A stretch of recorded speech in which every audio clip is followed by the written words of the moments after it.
Es un placer saludarles, mis estimados hermanos, a todos aquellos que nos están escuchando, que nos están viendo. Gracias al Señor por el privilegio que nos concede de poder reunirnos de esta manera, haciendo uso de la tecnología. Vamos a leer la escritura en la epístola a Tito. Leemos el capítulo 2. Solo tiene 15 versículos, vamos a leerlos todos. Tito capítulo 2, verso 1 al 15. Pero tú habla lo que está de acuerdo con la sana doctrina. Que los ancianos sean sobrios, serios, prudentes, sanos en la fe, en el amor, en la paciencia. Las ancianas asimismo sean reverentes en su porte, no calumniadoras, no esclavas del vino, maestras del bien, que enseñen a las mujeres jóvenes a amar a sus maridos y a sus hijos, a ser prudentes, castas, cuidadosas de su casa, buenas, sujetas a sus maridos, para que la palabra de Dios no sea blasfemada. Exhorta asimismo a los jóvenes a que sean prudentes, presentándote tú como ejemplo de buenas obras en la enseñanza, mostrando seriedad, palabra sana e irreprochable, de modo que el adversario se avergüence y no tenga nada que decir de vosotros. Exhorta a los siervos a que se sujeten a sus amos, que agraden en todo, que no sean respondones, no defraudando, sino mostrándose fieles en todo, para que en todo adornen la doctrina de Dios nuestro Salvador. Porque la gracia de Dios se ha manifestado para salvación a todos los hombres, enseñándoos que renunciando a la impiedad y a los deseos mundanos, vivamos en este siglo sobria, justa y piadosamente, aguardando la esperanza bienaventurada y la manifestación gloriosa de nuestro gran Dios y Salvador Jesucristo, quien se dio a sí mismo por nosotros para redimirnos de toda iniquidad y purificar para sí un pueblo propio, celoso de buenas obras. Esto habla y exhorta y reprende con toda autoridad, nadie te menosprecie. Que el Señor nos bendiga con su preciosa palabra. Vamos a pensar en esta hora en el tema la gracia de Dios. Y vamos a pensar en 5 cosas importantes que la gracia nos enseña. Ya sabemos que gracia es el favor inmerecido de Dios hacia el pecador, hacia la raza humana. Y lo primero que vamos a considerar en el versículo 11 es la gracia salvadora para toda la humanidad. Dice el verso 11, porque la gracia de Dios se ha manifestado para salvación a todos los hombres. Entonces, cuando dice que la gracia de Dios se ha manifestado, está refiriéndose a la persona del Señor Jesucristo y a su sacrificio consumado en la cruz, en el Calvario.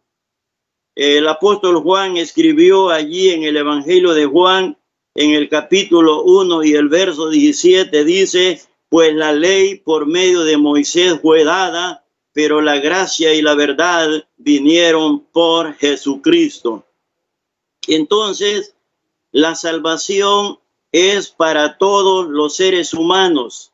El sacrificio de Cristo es el sacrificio perfecto que satisfizo la demanda justa de Dios.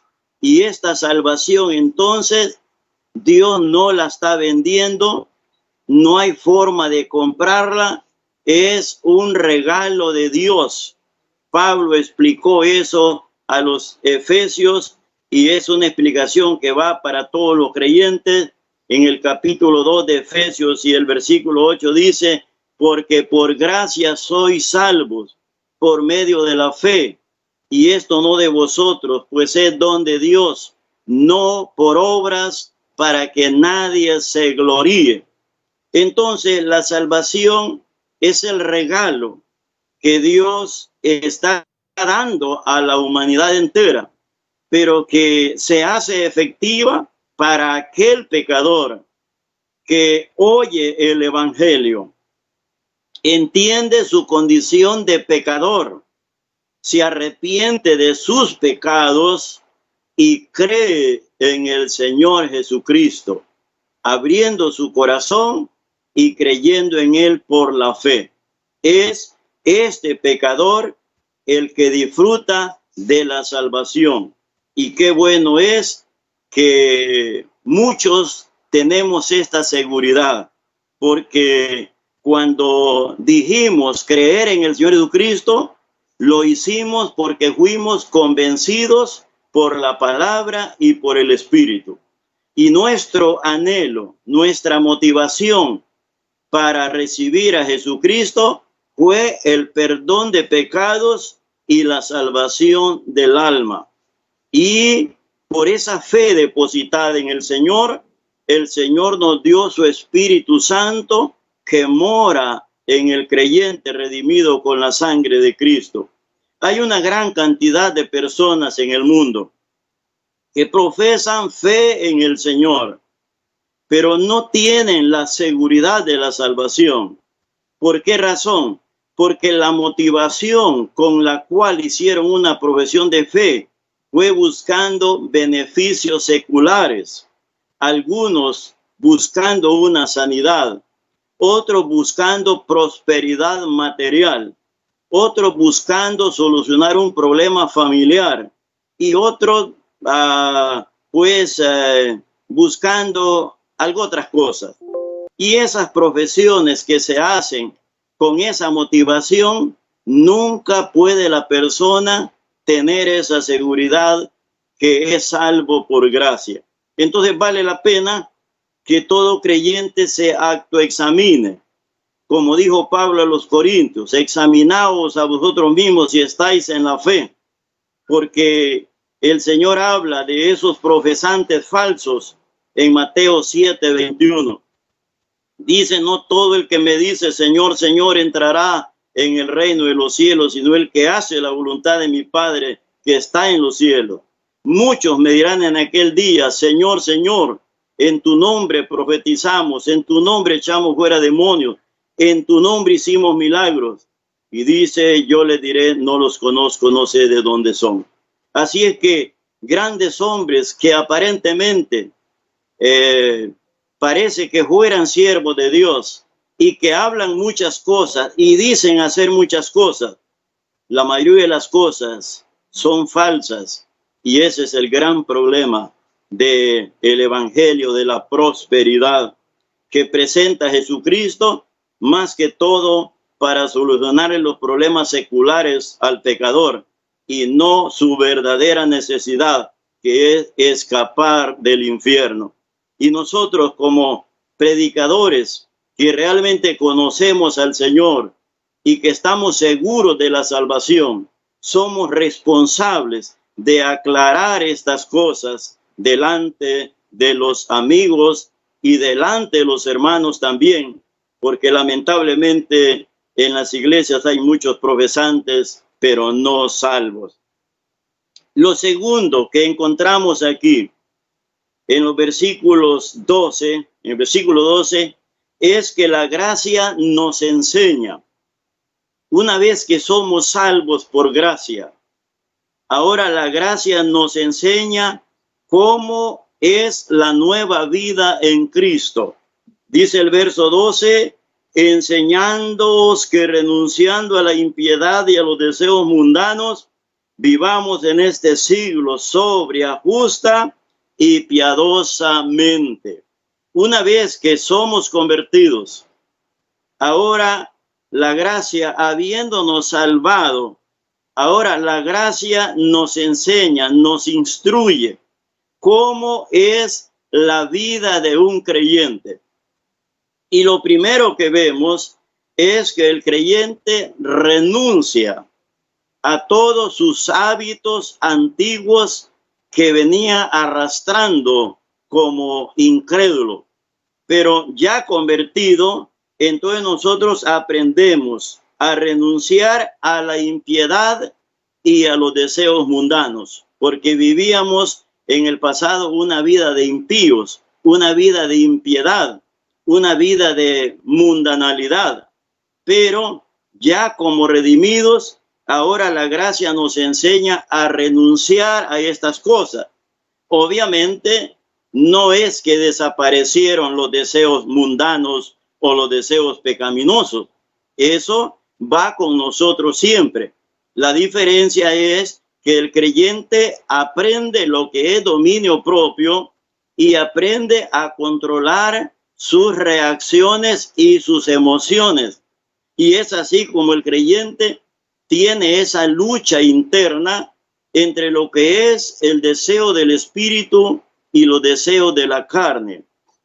De esta manera, entonces, el creyente va aprendiendo en su vida espiritual, porque en la escuela del Señor entramos en el momento de la conversión y aquí no hay títulos. Seguimos siendo discípulos, seguimos siendo enseñados, aunque uno de repente pues el Señor lo utiliza como un evangelista, como un pastor, como un maestro, pero eso no quiere decir que ya lo aprendió todo. Ningún creyente, por muchos años que tenga de ser creyente y por muchos años que tenga de enseñar la palabra, podrá decir que ya lo aprendió todo. Si alguien piensa eso, realmente está muy equivocado. Entonces la gracia nos enseña a renunciar a la impiedad y a los deseos mundanos. Y dice que ahora nos enseña a vivir justo, una vida justa, ¿verdad? Viviendo vidas justas y haciendo cosas justas. Y también que nuestra vida esté enmarcada en lo que es una vida de justicia. Pero también dice que debemos de vivir una vida piadosa, o sea, una vida de devoción hacia las cosas santas de Dios. Este es un aprendizaje que va con nosotros en una forma permanente.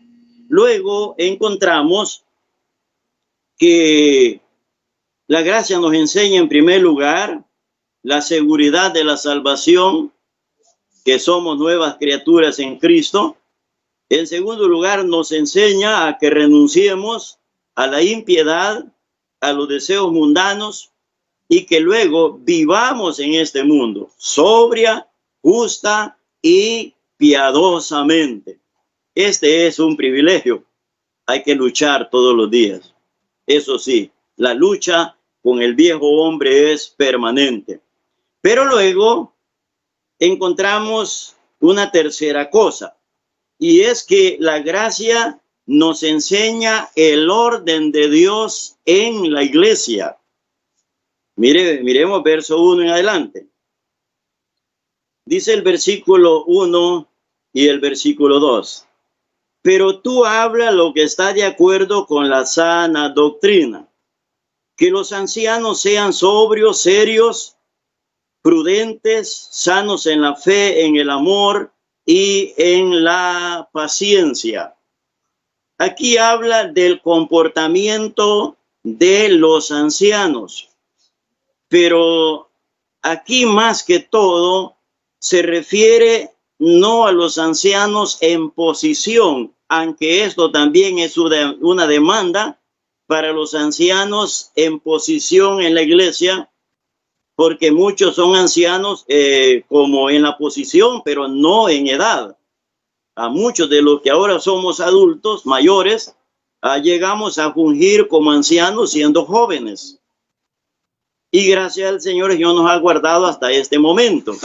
Pero aquí dice que los ancianos, muchos hombres se habían convertido muy mayores en aquel tiempo y también en nuestro tiempo. Se han convertido muchos hermanos ya siendo mayores, siendo adultos en años. Y de ellos se demanda también un buen testimonio, un buen ejemplo, que sean prudentes, que sean sanos en la fe, en el amor y en la paciencia. ¿Por qué razón? Porque entre más mayor de años se llega al Señor, más difícil es controlar esas pasiones que se han venido arrastrando y llevándolas a la práctica por tantos años. Y por esa razón, entonces, estos ancianos en años deberían de manifestar esa vida de santidad, esa vida de obediencia, esa vida de fe, esa vida de amor, esa vida de manifestar paciencia. Esto también es para todos los creyentes, ¿verdad? Para todos los creyentes. El Señor dijo, aprended de mí que soy manso y humilde de corazón. Y esa enseñanza no es solo para los ancianos en años o para los ancianos en la iglesia en posición, sino que es una enseñanza para todo creyente desde el momento de la conversión. Pero obviamente al hombre mayor, por sus años, por su experiencia, se espera que manifieste esas virtudes más ampliamente. Pero luego, en el versículo 3, la enseñanza del Señor va dirigida a las ancianas. Dice, las ancianas asimismo sean reverentes en su porte, no calumniadoras, no esclavas del vino, maestras del bien, que enseñen a las mujeres jóvenes a amar a sus maridos y a sus hijos, a ser prudentes, castas, cuidadosas de su casa, buenas, sujetas a sus maridos, para que la palabra de Dios no sea blasfemada. Aquí encontramos el consejo, cómo debe de ser el comportamiento de las ancianas. Pero claro, no es de ancianas en posición en la iglesia, porque entonces estaríamos hablando de pastoras en la iglesia. Y la Biblia no enseña que haya liderazgo de las mujeres como pastoras. Entonces, aquí lo que está enseñando el Señor es a las ancianas en años que tenían una experiencia larga en su vida matrimonial, en esa relación con el esposo y una experiencia en la crianza y formación de la familia. A estas ancianas en años es que el Señor está diciendo que sean reverentes en su porte, no calumniadoras, no esclavas del vino, maestras del bien, porque también las hermanas son dadas, como decimos, a soltar la lengua, ¿verdad? Y ese es un problema. Y entonces estas hermanas que iban a compartir estas enseñanzas con estas esposas jóvenes deberían de estar viviendo una vida de ejemplo para que sus palabras llevasen el respaldo de su testimonio. Y esto es hasta el día de hoy. Aquí no se trata de enseñadoras desde un púlpito, enseñándole a la iglesia o enseñándole a un grupo de mujeres jóvenes y casadas. No está enseñando eso. Está enseñando de estas hermanas con experiencia en el matrimonio, en la vida familiar, que pueden tomar aparte a una hermana recién casada o a unas cuantas hermanas recién casadas, quizás en su casa o después de un culto en la congregación, en el edificio, tomarlas aparte y decirle, mire hermana, tengo tantos años de casada, hemos criado tantos hijos con nuestro esposo, ha sido una lucha grande, pero el Señor nos ha ayudado. Entonces esta hermana tendrá palabras, no solo textos bíblicos y citarlos en una forma así teórica, sino que tendrá el respaldo de su vida matrimonial, el respaldo de su vida hogareña y también su testimonio como una hermana que no es esclava del vino. Bueno, en aquel entonces se acostumbraba mucho a tomar vino, ¿verdad? Ahora no tenemos ese problema, aunque se ha dicho de algunos que se echan su cervecita, que también eso no está bien, ¿verdad? Porque la Biblia dice, absteneos de toda especie de mal. Entonces, estas hermanas, de su enseñanza gira en esto, a ser prudentes, castas, cuidadosas de su casa, buenas, sujetas a sus maridos, para que la palabra del Señor no sea blasfemada. No es un asunto de temas sobre la redención, no es un asunto de temas así doctrinales, sino que son temas específicos en relación al matrimonio, al buen vivir con el esposo y a la buena forma de educación de los hijos. Eso es lo que aquí realmente se está enseñando. Y luego encontramos nosotros que este ministerio de estas hermanas mayores es un ministerio muy importante, porque también las hermanas jóvenes necesitan ese consejo especial de parte del Señor. Pero luego la enseñanza sigue en el versículo 6. Y aquí la enseñanza es para los jóvenes. Dice que al versículo 6 se exhorta a sí mismo a los jóvenes a que sean prudentes, presentándote tú como ejemplo de buenas obras. En la enseñanza, mostrando integridad, seriedad, palabra sana e irreprochable, de modo que el adversario se avergüence y no tenga nada malo que decir de vosotros. También entonces, la instrucción para Tito y la instrucción para los enseñadores en la iglesia es que hay que enseñarle a los hermanos jóvenes, a enseñarles. ¿Por qué razón? Porque los jóvenes son esos hombres que van caminando ya con nosotros, y que son a esos jóvenes que hay que ir pensando en ellos, ayudándoles para que ellos en su momento también estén enseñando a otros. Y por eso es la necesidad de instruir a los jóvenes, porque ¿qué vamos a hacer si tenemos una juventud caída, donde los jóvenes van fracasando y fracasando y fracasando? Entonces, ¿dónde está el futuro de la iglesia cuando nos vayamos, aquellos que ya somos maduros o mayores en años? Entonces la iglesia va a quedar como quedó Israel después que murió Josué y la generación que estaba con él. ¿Qué pasó? Murió Josué, murieron los ancianos contemporáneos a él, y se levantó una generación que no conocía al Señor.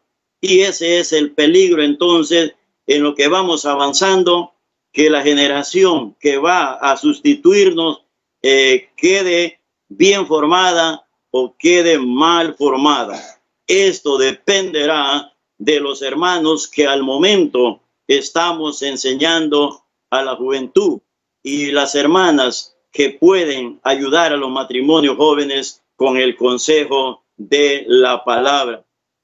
Pero también la instrucción y la enseñanza va dirigida también a los trabajadores. Dice a los siervos, a los que trabajamos en una empresa, o sea, como se dice, con un patrón particular. Exhorta a los siervos a que se sujeten a sus amos, que agraden en todo, que no sean respondones, no defraudando, sino mostrándose fieles en todo, para que en todo adornen la doctrina de Dios nuestro Salvador.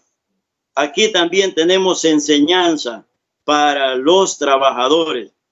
En Efesios tenemos enseñanza también para los patronos, porque el creyente como trabajador es responsable de dar un buen testimonio como creyente, y también es responsable de rendir en su trabajo para devengar el salario que le está dando la empresa o un patrón particular. Y dependiendo entonces del comportamiento de este trabajador que es creyente, dejará una buena imagen en la empresa, con sus jefes y con sus compañeros de trabajo.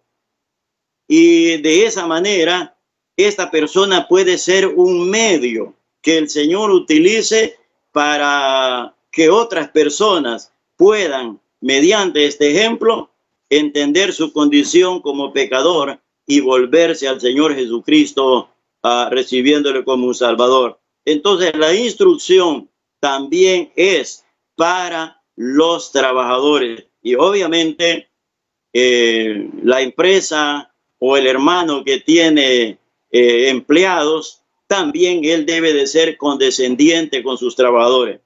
Debe de ser amable, debe de ser cortés con sus trabajadores.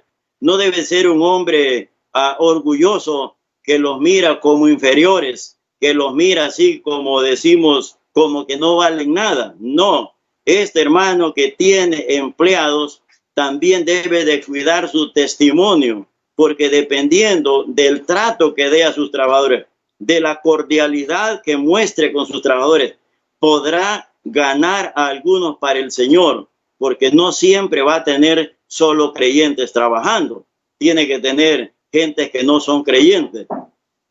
Y su comportamiento puede ser un mensaje poderoso para atraer a algunos a Cristo, o su conducta puede ser un mensaje negativo para endurecer el corazón de algunos. Esto es importante. El buen comportamiento del creyente trabajador, sea que su patrón sea creyente o la empresa, su gerente o no sea creyente, pero de todas maneras el testimonio del creyente es importante, sea como trabajador o sea como empleador. El creyente como trabajador no debe de llegar a perder el tiempo de su trabajo. Debe de entrar a la hora correcta y salir a la hora correcta. Y el empleador también debe de pagar un salario justo de acuerdo a la capacidad de aquel que ha empleado. Entonces, todas estas son enseñanzas que entran en lo que dice, habla lo que está de acuerdo con la sana doctrina. Pero luego tenemos una cuarta cosa que nos enseña la gracia. Y lo tenemos en el versículo 13 y 14. Aguardando la esperanza bienaventurada y la manifestación gloriosa de nuestro gran Dios y Salvador Jesucristo, quien se dio a sí mismo por nosotros para redimir de toda iniquidad y purificar para sí un pueblo propio, celoso y de buenas obras. En cuarto lugar, vemos que la esperanza o la gracia nos da esperanza. Y la esperanza es que la promesa del Señor Jesucristo se va a cumplir en su momento. Los creyentes tenemos una promesa maravillosa. Y esa promesa el Señor la hizo por primera vez en el Evangelio de Juan, allí en el capítulo 14 y el verso 1 en adelante. Él dijo, no se turbe vuestro corazón. ¿Creéis en Dios? Creed también en mí. ¿Creéis en Dios? Creed que yo mismo soy Dios. En la casa de mi Padre muchas moradas hay. Si así no fuera, yo os lo hubiera dicho. Voy pues a preparar lugar para vosotros. Y si me fuere y os prepararé lugar, vendré otra vez y os tomaré a mí mismo para que donde yo esté, vosotros también estéis. Entonces, el Señor fue a preparar lugar, pero no es que se fue a preparar lugar en el cielo. No, Hebreos dice que las obras de Él en el cielo están terminadas desde el principio. El Señor iba a preparar lugar a la cruz del Calvario, donde Él iba a derramar su sangre, donde Él iba a morir. Allí Él iba a preparar lugar. Porque si Él no iba a la cruz del Calvario, si Él no moría, si Él no era sepultado, si Él no resucitaba, no había lugar en el cielo para ningún pecador. Entonces, allí en la cruz del Calvario, Él dijo varias palabras, pero dijo dos de gran trascendencia. Consumado es. Y otra, en tus manos encomiendo mi espíritu. Entonces, el Señor prometió que Él va a regresar. Y cada día que pasa, nos acercamos más al cumplimiento de esa promesa. Han pasado 2000 años ya. Y la promesa está en pie. Y la Biblia garantiza que eso se va a llevar a cabo. Tenemos dos pasajes que son los que hablan más ampliamente de la venida del Señor por su iglesia, que son 1 Corintios 15, verso 51, y dice, he aquí os digo un misterio. No todos seremos, no todos dormiremos, pero sí todos seremos transformados. En un momento, en un abrir y cerrar de ojos, a la final trompeta. Entonces, 1 Tesalonicenses 4, muchos no entendían qué pasaba con aquellos que se habían ido ya, si perdían el privilegio o qué, y el apóstol Pablo empezó a explicarles. Capítulo 4, verso 3 en adelante, tampoco queremos, hermanos, que ignoréis acerca de los que duermen o de los que habían muerto, para que no os entristezcáis como los otros que no tienen esperanza. ¿Quiénes eran los otros? Los no creyentes. Esos eran los que no tenían esperanza. Y esos son los que en nuestros días no tienen esperanza. Entonces, los creyentes tenemos esa esperanza que nuestra vida, al terminar aquí sobre la tierra, empieza lo mejor en la gloria.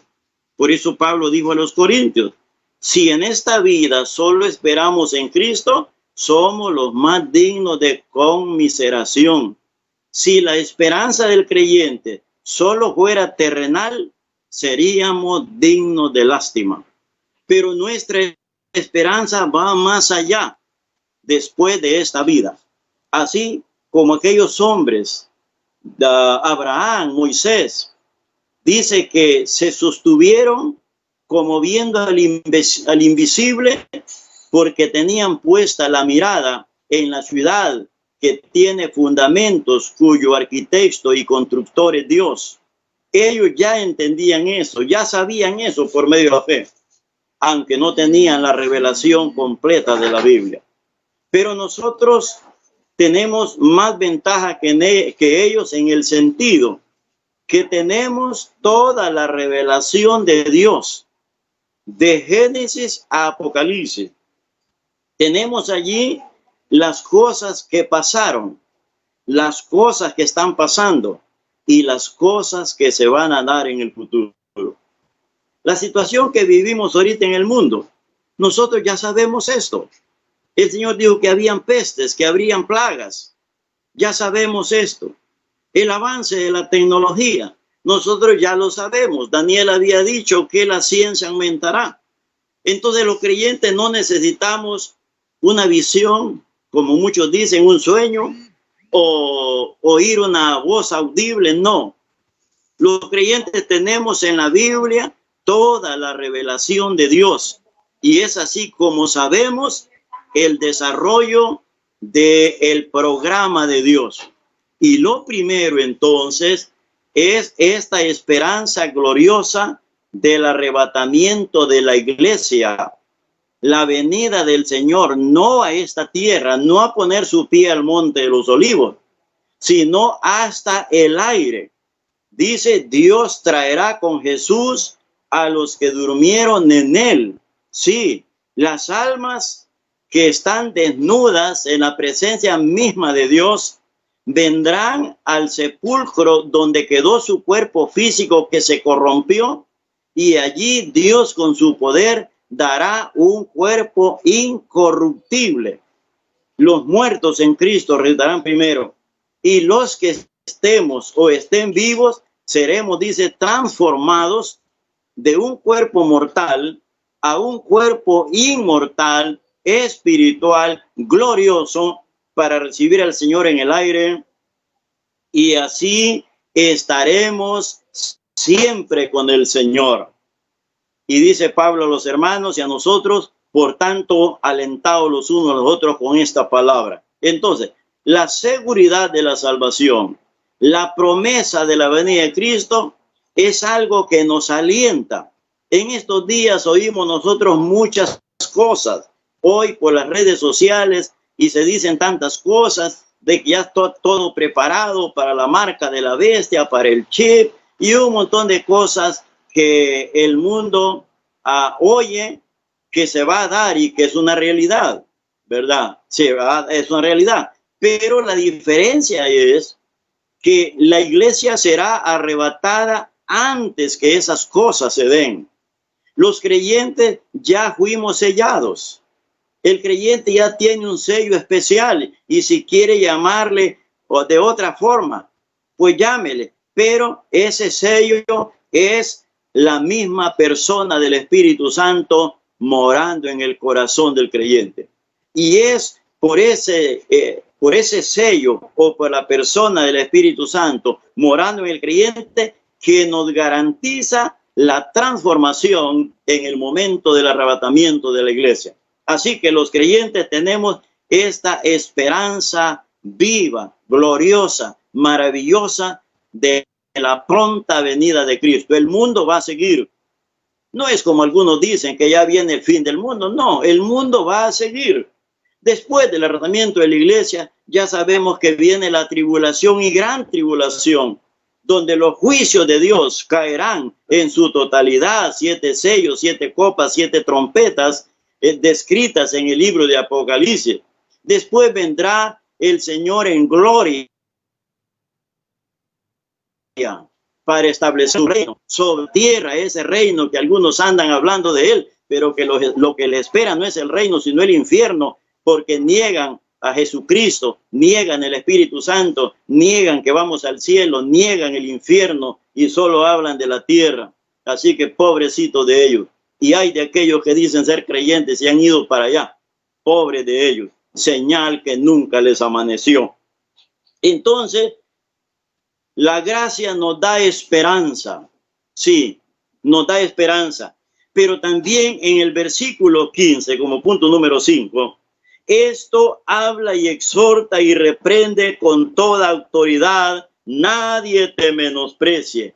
La gracia comisionada nos da autoridad a los siervos de Dios para hablar la palabra en la forma correcta. Los predicadores del evangelio, los enseñadores de la palabra, no tenemos nada que inventar. Tenemos en la Biblia todo el consejo de Dios. Eso dijo Pablo a los ancianos de la iglesia de Éfeso cuando se reunió con ellos en Mileto. Les dijo, porque no he rehuido daros todo el consejo de Dios. Los que hoy predicamos el evangelio, lo que hoy enseñamos a la iglesia, somos responsables de enseñar todo el consejo de Dios. Por eso es necesario que el enseñador estudie la palabra, lea la palabra, ore a Dios para poder entenderla y poder enseñarla a manera que se entienda, que el hermano, que el amigo entienda cuál es el propósito de Dios, cuál es el plan de Dios, qué es lo que él espera si se muere sin Cristo. Porque ahora la mayoría de los predicadores solo dicen, mire, Dios te ama, Dios tiene propósitos contigo, y así le endulzan el oído al oyente, y aparte de eso, una motivación tremenda para que den dinero, dinero y más dinero. Y este es otro evangelio. El evangelio de la prosperidad no es el evangelio de Dios, es el evangelio de los hombres, donde muchos se han hecho millonarios a costillas de su feligresía. Eso es una lástima y tenemos que decírselo a los hermanos para que lo entiendan, porque muchos son arrastrados por diferentes doctrinas. Pero aquí dice Pablo a Tito y a nosotros, esto habla y exhorta y reprende con toda autoridad. Sí, no con autoridad de hombre, sino con la autoridad de Dios, con la autoridad de la palabra.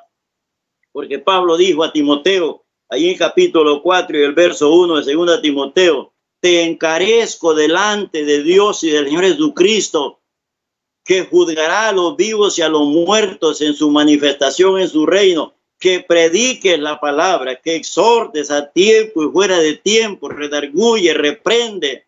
Y dice, porque vendrá tiempo cuando no sufrirán la sana doctrina.